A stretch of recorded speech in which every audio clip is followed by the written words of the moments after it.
Year 2029 अर्थ पर एक asteroid गिर जाता है।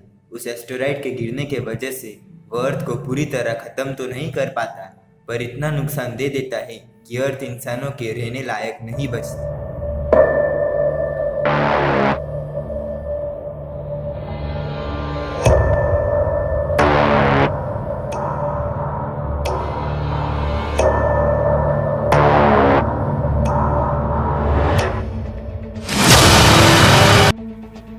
ईयर 2030 नासा को ये बात पता चलती है कि अर्थ पूरी तरह से मर चुकी है। अर्थ का कोर इतना डैमेज हो चुका है कि 2035 तक एक डेड प्लेनेट के अलावा कुछ नहीं बचेगा। इसलिए अब जितने भी इंसान अर्थ पे बचे हुए हैं उन्हें लेकर पूरी ह्यूमैनिटी को मार्स पे शिफ्ट करना होगा। इसलिए नासा एक मिशन प्लान करता है।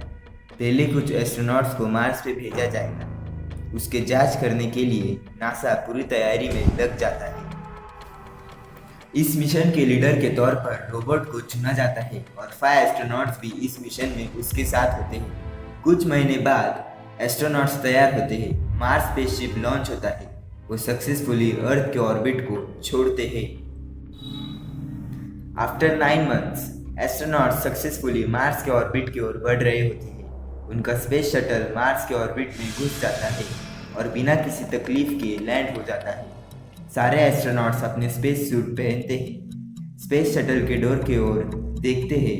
डोर खुलता है। रोबोट मार्स पे अपना पहला कदम रखता है और वो हिस्ट्री क्रिएट करता है, the first man to land on Mars.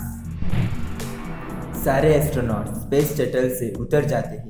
Astronauts Mars के सैंड को लेते हैं और उसकी जांच करने के लिए अपने स्पेस शटल में वापस जाते हैं। कुछ देर के बाद मार्स की हालत देखकर एस्ट्रोनॉट्स को पता चलता है कि वो भी एक डेड प्लेनेट बन चुका है। वो ये मैसेज अर्थ पे नासा को भेजते हैं।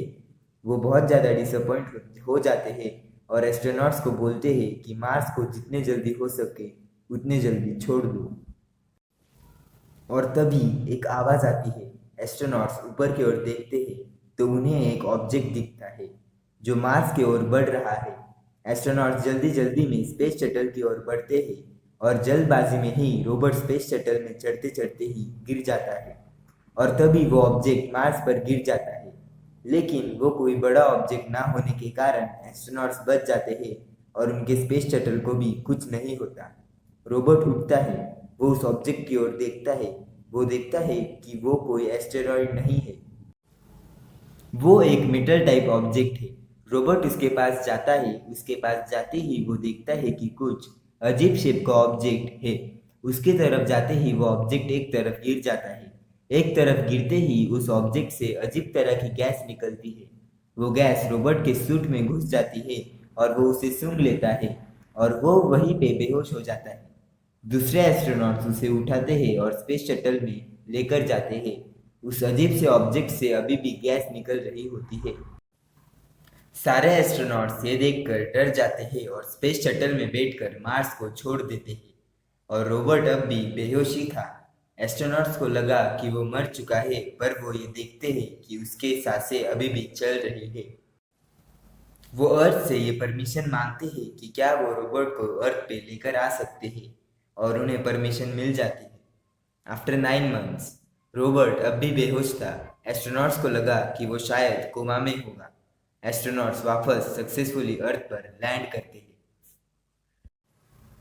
नासा के साइंटिस्ट और डॉक्टर्स रोबोट को लेकर जाते हैं ये चेक करने के लिए कि आखिर उसके साथ ऐसा क्या हुआ है। उसके बॉडी को एक स्पेशल रूम में शिफ्ट किया जाता है और उसकी ट्रीटमेंट शुरू हो जाती है। वो अब भी जिंदा होता है और थोड़ी देर ट्रीटमेंट शुरू होने के बाद वो उठ जाता है। सबको ये किसी मिरेकल से कम नहीं लगता। रोबोट अपनी आँख खोलता है।